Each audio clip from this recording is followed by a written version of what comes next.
Thank you. It is a big one.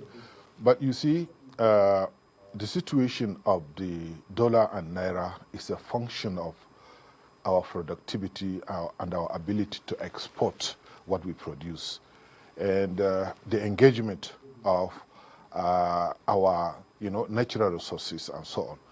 Well,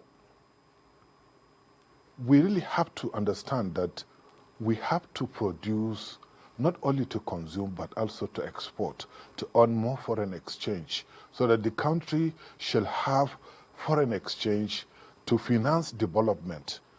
But in addition to that, we have to also tap into the, vast resources in the private sector. We have vast resources in the private sector, in the pension funds. Globally, the practices governments in Europe and the Middle East and even America and some parts of Asia, in fact, most parts of Asia engage in right now is public-private partnership. Government should free, restrictions, should come up with, a system whereby, infrastructure projects in health sector, in education sector, in the transport sector, and other sectors, including roads and so on, ports, airports. The private sector is actively engaged in developing this infrastructure, and government shall just, operate as a catalyst to regulate them, and at the same time, freeing its own resources for other developmental, issues. A government can, now have conserve its resources to develop, other crucial areas, in food production, in other areas that, the society really desperately needs funding.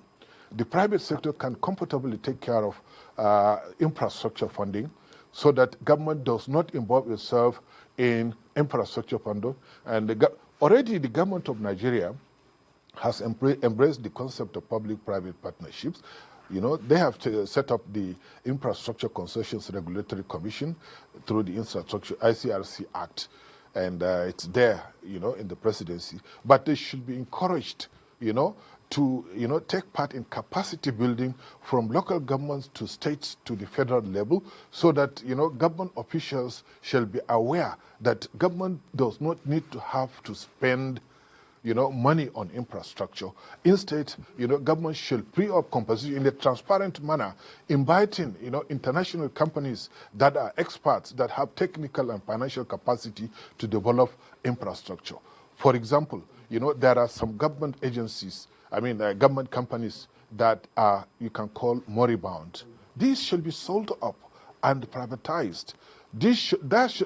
Some others, that has the tendency of, for example,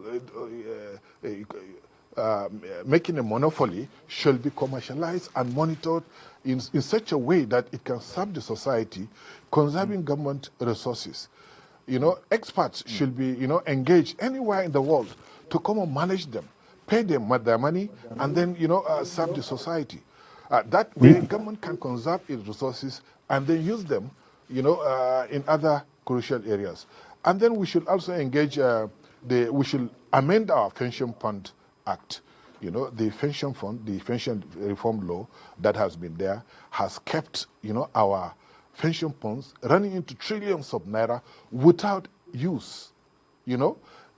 Pension is a fund that is supposed to take care of retirees. When they retire from government, we don't have we haven't been doing all well government in officials that area. retiring at the same time.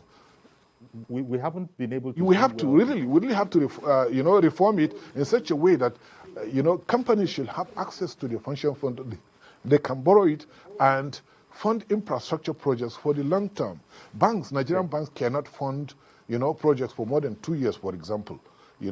But the pension fund cannot also be accessed beyond 7 years. So they should be able to provide funding beyond that.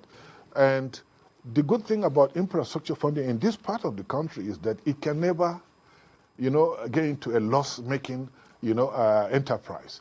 because people use infrastructure, people use airports, people use health facilities, people use education facilities, and so on. And you make them profitable so that the private sector can make its money, they can repay their loans, people can use quality, materials so that, at the end of the day, government will have achieved its purpose by providing this without necessarily spending money. This is one other aspect. We don't need to be taking loans to finance infrastructure funding. We don't need to be taking loans to finance. We don't need to be taking loans to finance consumption. Okay. Like for instance, my brother. I'm sorry. I think you can't hear me. 1 minute, please. Barrister Festus Keyamo last time was saying that government should not borrow money to pay ASU. I agree with him totally.